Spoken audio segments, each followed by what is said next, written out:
Lattafa Khamrah released a new flanker, and that is Lattafa Khamrah Qahwa. My Arabic is not the best. I mean, I'm still working on it. Today in this video, I'm going to tell you if they made enough of an improvement in the new flanker to warrant a purchase. Lattafa Khamrah came out in 2022. This is a year later, and we get another flanker. This isn't a direct comparison video of the two, but just be warned, I'm going to be comparing them a lot. This fragrance had so much hype and is still super hyped because it is kind of said to be a clone of Kilian's Angel Share. I'm not going to confirm or deny that because I haven't tested them too much side by side, but we're just going to be talking about this new one here. Something that I should also tell you is both of these fragrances have a very close manufacturing date. So my Lattafa Khamrah was made in September 2023, and my Lattafa Khamrah Qahwa was made in November 2023. So because of that, my impression on this fragrance can only be from the newest batches of Lattafa Khamrah. One of the main draws to this fragrance is its affordability. They're both in a similar price bracket of around $49 Canadian, and that is incredibly affordable, especially for the quality that you're getting. Usually with cheap, affordable fragrances, you're getting horrible presentation. This, not so much. Look at that nice box. This is all wood.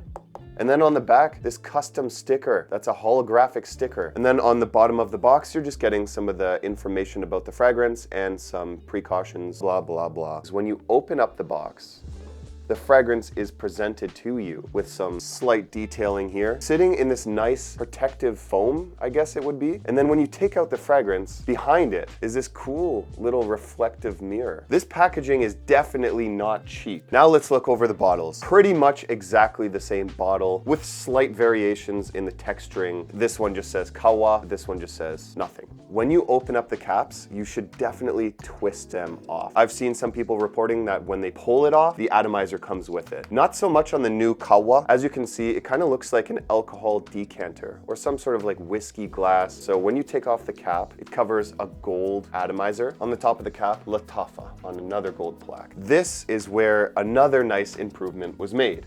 The atomizer. Lattafa Khamrah, bad atomizer. New Qahwa puts out so much more juice. Wow.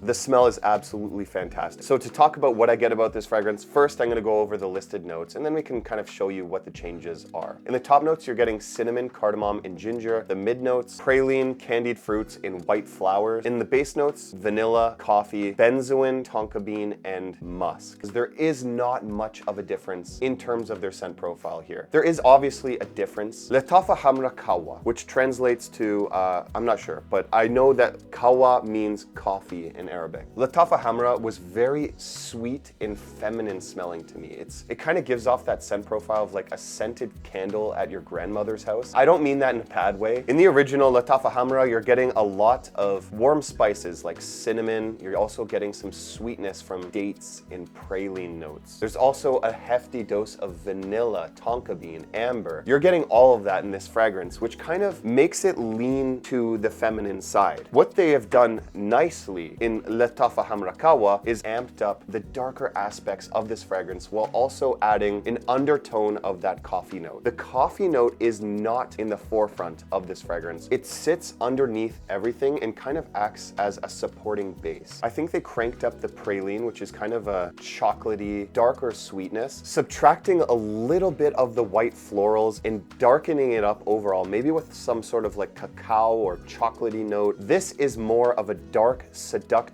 take on the original scent profile. So you get light, bright sweetness, uplifting sweetness, dark, mysterious, seductive sweetness. This is what they did in Lattafa Khamrah Qahwa, which I think actually makes it a little bit more of a masculine wear. To be fair, they're both like right down the middle unisex. I just think that the new flanker leans a little bit closer to the man's side of unisex. I think that this is perfect for dates. I could picture anyone wearing this around Christmas time, around the holidays. There isn't much nuance or change in the scent profile throughout its life. It pretty much stays linear except for a little bit of that brightness slowly disappearing into a warm spice, but the smell and the quality of this fragrance smells a lot more expensive than it is at $49. My friend Dimitri actually put me on to Lattafa Khamrah, and thank you Dimitri, because both of these fragrances are amazing, and if I had to say which one I like the scent profile of more of, I'm gonna actually have to go with the new Qahwa. I don't think it's by a lot though. I think that it just adds this depth with this coffee and darkening it up a bit. Just gives it this edge over the original Lattafa Khamrah. To get more of an expert opinion, I had to ask my friend Chad from A Gentleman's Journey his opinions on these fragrances. He's been doing this for a lot longer than I have, so I definitely trust his opinion. So let's see how Chad feels in which one that he thinks is the better pick. That's the dry down there of the normal Lattafa Khamrah. Ooh, that's sweet. Very sweet, right? Oh, that is sweet. It's sweet and strong. Yeah. It's not something that I would reach for. And then we have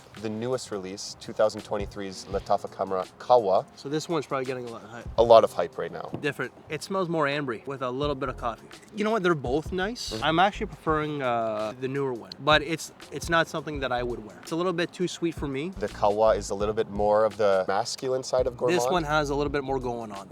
Yeah, you can smell there's layers to it. Yeah, I would say it's definitely more masculine. This was around $49. Would you say that it's really good value? It does smell of quality. I agree with you on the preference here. So it's not something that you would wear though, eh? No. Okay. That's pretty much all I wanted to say though. Thank you very much, Chad. My pleasure. Appreciate it. Thank you for having me. I don't see this one going away anytime soon. And in fact, I don't see this one even beating it out just because this one is an absolute hype beast. Let's talk about the performance because I think that this is also where Lattafa Khamrah Qahwa makes an improvement. Every single time I've tested these two side by side, I've gotten a lot more performance out of the new Lattafa Khamrah Qahwa. Total longevity was around the 8 to 10 hour mark. It's not the loudest fragrance. This is definitely meant to be a little bit of a closer fragrance. It's not going to be a scream in your face type of fragrance, and the scent profile kind of amplifies that. So it's meant to draw people in. When I sprayed this on, I got an initial blast of, I'm going to say, about 1.5 feet. After about an hour, that calms down. It's not going to be as aggressively loud, and it definitely settles in the scent profile. The notes start to mix together a little bit better. That's not to say that it's an aggressive opening at all. It just settles nicer. Now, after about 3 hours, that's going to back off to about a foot. It's still going to be pushing pretty strongly. That actually lasts quite a long time. I was getting about a foot of projection for about 6 to 8 hours before it started backing off closer to my skin and then turning into a skin scent around that 6.5 to 8 hour mark. The performance here is quite nice. It's not as beast mode as some people on YouTube have led me to believe. This is after my multiple wearings of this. Although skin chemistry does play into this, I don't see this being as beast mode as some people have said, and that's fine, you know? In my opinion, since both of these are around the same price point, you might as well just get the new one because it does have better performance. The atomizer is better. It's going to push out more juice. It's probably going to be more available than the old Khamrah because of its hype. That being said, if you already have Lattafa Khamrah, I don't think that this is much of a change for you to warrant going out and purchasing the new Qahwa. But if you do want an added depth, added coffee note, better performance, I would definitely recommend going out and getting this. With that being said, from me, the new Lattafa Khamrah Qahwa gets an 8.25 out of 10. I almost pushed it to the 8.5 mark, but it just